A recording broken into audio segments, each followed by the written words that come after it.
In 2008, the global economy didn't just trip, it drove off a cliff. Imagine checking your bank account and seeing a balance $0, not because you spent it, and not because you were hacked, but because the bank itself simply ceased to exist. In just 18 months, $19 trillion of household wealth vanished into thin air. But the craziest part? The entire disaster started with a single, simple lie, that a house can never lose value. To understand the crash, we have to go back to the start of the millennium. The dot-com bubble had just burst, and the US was desperate for a new engine of growth. The Federal Reserve stepped in, slashing interest rates 11 times. Suddenly, borrowing money was cheaper than it had been in 40 years. At the same time, the government was pushing a dream, a home for everyone.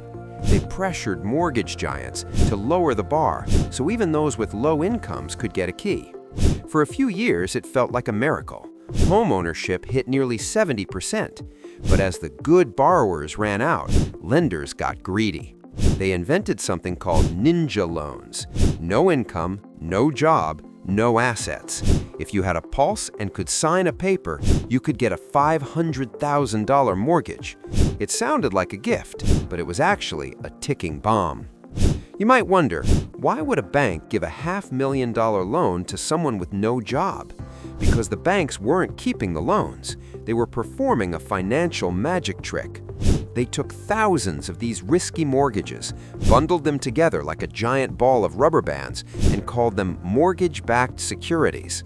Then they paid rating agencies to slap a AAA rating on them, the highest safety grade possible. Wall Street told investors, sure, one person might default on their house, but thousands of people? Never. They turned toxic waste into gold-plated investments. And because the rules had been loosened, investment banks were allowed to borrow 30 times more money than they actually owned to bet on these bundles. It was a giant game of musical chairs played with hundreds of trillions of dollars. And in 2006, the music stopped. The impossible happened. House prices peaked and began to drop. Suddenly, those ninja borrowers couldn't pay their rising interest rates, and they couldn't sell their houses for a profit anymore. Defaults skyrocketed. Those gold-plated bundles on Wall Street were suddenly revealed to be junk. The panic was instant. Banks realized they were holding billions in worthless paper and stopped lending to each other. The gears of the global economy ground to a halt.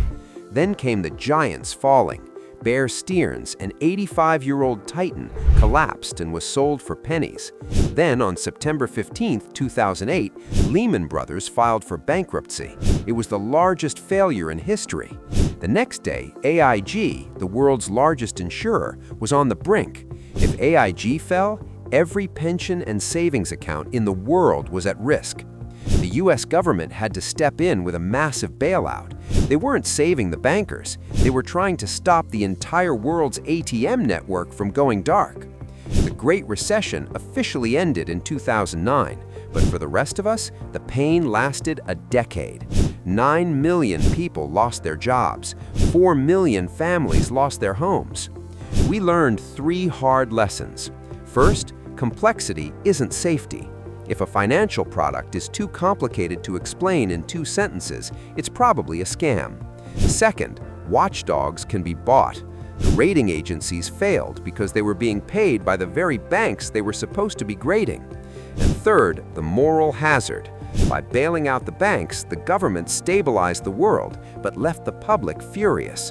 It created the feeling that if you're too big to fail, you're above the law. Today, we have new rules to keep banks from gambling with your rent money. But 2008 proved that the global economy is a house of cards, and all it takes is one bad assumption to bring the whole thing down. The 2008 crisis wasn't a natural disaster. It was a man-made one, built on greed and a total loss of reality. It serves as a permanent reminder. If something sounds too good to be true, like a house that never loses value, it usually is. If you want to see how the world almost fell apart even earlier, during the Great Depression, and how the mistakes of the 1920s mirror exactly what we saw in 2008, click the video on your screen now. It's a loop of history you need to understand.